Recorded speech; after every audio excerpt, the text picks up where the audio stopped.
Hi everyone, this is Linda with Overbrook Quilt Connection, and it is day 10 of our Moda's Stitch Pink project, and we're doing block 10 today, and that will make us a third of the way through this project, and that has gone so fast. I just cannot believe it. At least it seemed that way to me. Today's block is called Helen, and I'm feeling very sentimental because my mother's name was Helen.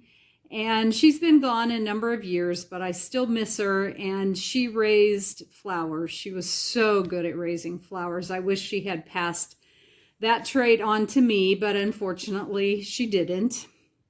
But I can make good flowers to put in quilts at least. So at least I have that. So I'm going to walk you through how to make this block. And once again, I'm going to turn my camera down like always. Okay, we are going to be making some flying geese first off, and once again they are going to measure 2 by 3.5 unfinished. So as usual, we're using triangles for the goose and for the sky, 2 3/8 inch squares that you cut in half once, 4 1/4 inch squares that you cut twice on the diagonal, and sewing together the flying geese. As always, you can use whatever technique that you want to get there. But you're going to make 4 that are the dark, and you will make 4 that are the medium. All right, there's a lot of steps that you can do in preparation for putting this block together. So I have gotten this block quite a ways. I'm quite a ways into this block at this point. So the first thing you're going to do is you're going to take your center dark square, and it'll be a 3.5 inch square, and your flying geese will fit on either side of that, and you will press it towards this center square. Then your remaining 2 dark flying geese, you'll sew a background triangle a background square to either one of those, a 2 inch. That is the width of your flying geese. Those you will press towards the squares on the outside. And then, of course, you will sew those 3 rows together into your center star. So I'll show you that when it's completed. Then the next step you can do is take your flying geese of your medium fabric and sew a square to either side of those, and there will be 4 of those, so you can prep that. There's also half square triangles to make, and those are using your medium and your background.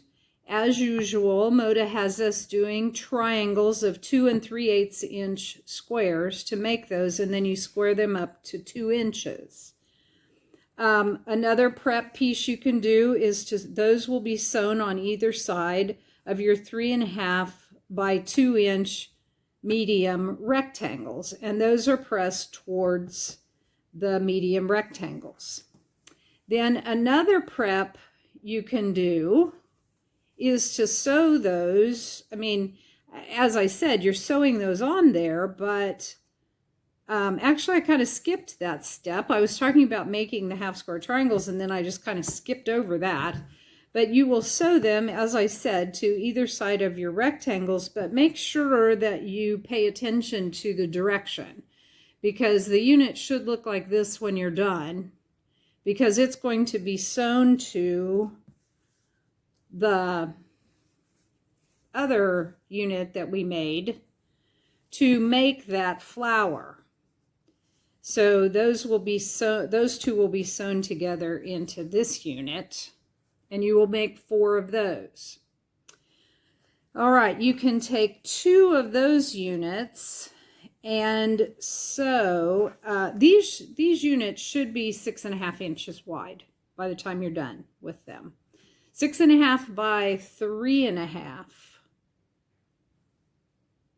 Yes, 6.5 by 3.5 is what those should be when you're done with them. Then 2 of them you can take and sew 3.5 inch background squares to either side. And those you will press towards the background squares.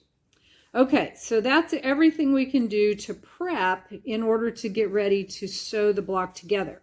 So I'm going to do a little bit more sewing, and then I'm going to come back and show you the block laid out to put together. All right, I have the rest of my components all put together. I'm ready to do the rows of this quilt. As you can see, I've sewn 2 rows of the medium flower. I've sewn background squares on 2 rows of those. I have my center star made. The center star should now measure 6.5 inches. And I'll show you, I pressed everything towards the center, if you can see that. And then in this little unit here, I pressed it towards the medium rectangle. When you sew this seam, because you'll sew one of these to either side to make your center row, when you sew that seam, you've got some pretty significant bulk at these 2 points. Now, of course, your seams are nesting because we press towards the rectangle and we press towards the background. So those seams nest, but you still, by the time you have all those layers coming in, so just go really slowly as you go over those seams, and they should come together really nicely. Okay, so I am going to put this last piece on here, and then I will join my 3 rows together, and I'll come back and show you the finished block. I have finished block 10, but I need to go back and tell you something. When I went to put the final rows together, I discovered I should not have pressed the seams in the middle star towards the center. I repressed them outward so they would nest with the seams of the rectangle row. So I apologize for giving you wrong information, but otherwise everything went together really nicely. And for my mom, Helen, and all of you out there named Helen or that know a Helen, I hope you have a wonderful time making this block. And we will see you back tomorrow for block 11. Thanks.